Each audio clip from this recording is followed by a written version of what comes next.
नमस्ते। आशा करती हूँ आप सभी ठीक होंगे। वाइजनेस चैनल पर आपका स्वागत है। क्योंकि ये इस चैनल की पहली वीडियो है तो मैं आपको इस चैनल का थोड़ा सा इंट्रोडक्शन दे देती हूँ। सबसे पहले वाइजनेस का मतलब यहाँ पे है, वाइज मतलब विजडम एंड नेस्ट मतलब वो प्लेस जहाँ पे आके आप ग्रोथ कर सकते हैं, खुद को ग्रो कर सकते हैं। सो यहाँ पे अगर आपको जो कंटेंट मिलेगा उससे आपकी विजडम ग्रो होगी।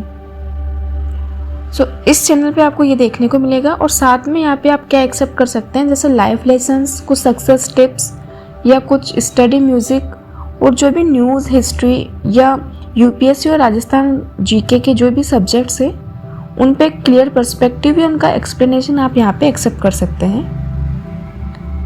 आप एक राइट प्लेस पर हैं और कभी कुछ मिस्टेक हो जाए तो आप यहाँ पे मैसेज करिए, क्योंकि हमको साथ में ग्रो करना है। तो आप मैसेज करिए, हम उसको रेक्टिफाई जरूर करेंगे।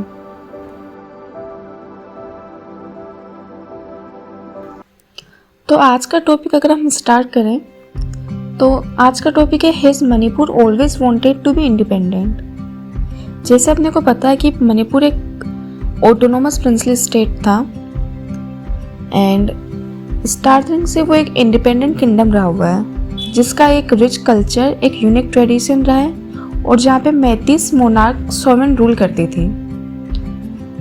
और यहाँ पे जब 1891 के अंदर जब एंग्लो मणिपुर वॉर हुआ तब यहाँ पे ब्रिटिश का इंटरवेंशन बढ़ गया। देन जब पोस्ट 1947 में आए तब इंटीग्रेशन हो रहा था अपने भारत का, तब इंडियन इंडिपेंडेंस एक्ट 1947 के अंदर सभी स्टेट के पास में 3 ऑप्शन थे, या तो आप इंडिया में मर्ज होइए या पाकिस्तान में मर्ज हो सकते हैं या फिर आप इंडिपेंडेंट रह सकते हैं। And Manipur chose to be independent. Then 11 अगस्त 1947 को यहाँ के महाराजा बोधचंद्र सिंह ने एक विलय पत्र पे साइन किया, जिसके साथ में उन्होंने defence, communication and foreign affairs ये वाले राइट्स इंडिया को दे दिए। फिर 1947 के अंदर मणिपुर ने अपना एक अलग से कॉन्स्टिट्यूशन फॉर्म किया। देन 1948 के अंदर पहली बार इंडिया के अंदर यूनिवर्सल वोटिंग से इलेक्शन हुए। एक तरह से हम कह सकते हैं कि यहाँ पे कॉन्स्टिट्यूशनल मोनार्की लागू हो चुकी थी। देन सितंबर 1949 के अंदर यहाँ के जो उस टाइम इंटीग्रेशन के टाइम पे 3 लीडर्स सबसे ज़्यादा महत्वपूर्ण चल रहे थे, जो आपको पता होगा, जैसे वीपी मेनन, सरदार वल्लभ भाई पटेल एंड माउंटबेटन। तो इनके कहने पर वहाँ के महाराजा बोधचंद्र सिंह वो शिलोंग आए और उनको वहाँ पे इम्फाल के राजमहल के अंदर घेर लिया गया था, डिटेन कर लिया गया था वहाँ पे।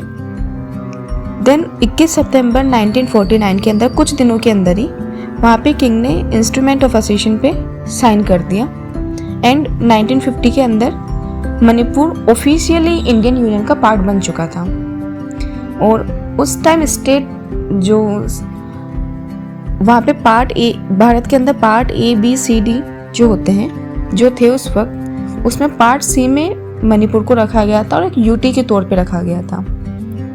और देन 1972 के अंदर मणिपुर को स्टेट का दर्जा मिला। तो ये था मणिपुर की हिस्ट्री का एक छोटा सा पार्ट।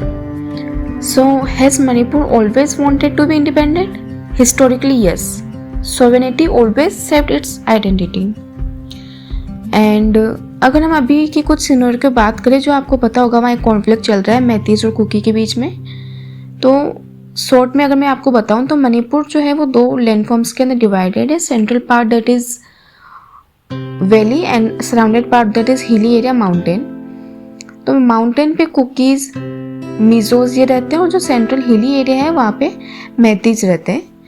और जो कुकीज है वो एक सेमी नोमैडिक ट्राइब है। तो उनका कहना है कि या तो हमको एक अलग स्टेट बना दिया जाए या फिर हमको 6 शेड्यूल के अंदर इंक्लूड किया जाए ताकि हमको मोर ऑटोनॉमी मिल सके, और या फिर जो उनका एडीसी जो एक्ट था उसको अमेंड किया जाए। ये उनके मेन डिमांड्स ये है, बाकी उसके ऊपर हम कभी और डिस्कस करेंगे। तो अब हम सम अप कर लेते हैं इसका।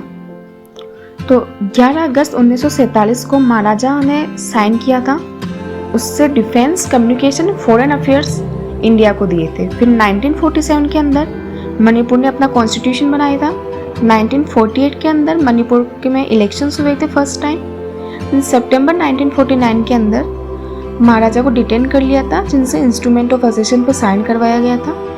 देन 21 सितंबर 1949 के अंदर मणिपुर एक यूटी बन गया था। 1972 के अंदर एक स्टेट बन गया था।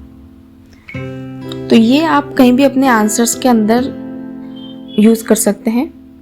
एंड आपको अगर कोई मिस्टेक लगी हो इसके अंदर वीडियो में, या आपको चाहते हो इम्प्रूवमेंट हो, तो आप बता सकते हैं, हम ज़रूर उसको रेक्टिफाई करेंगे।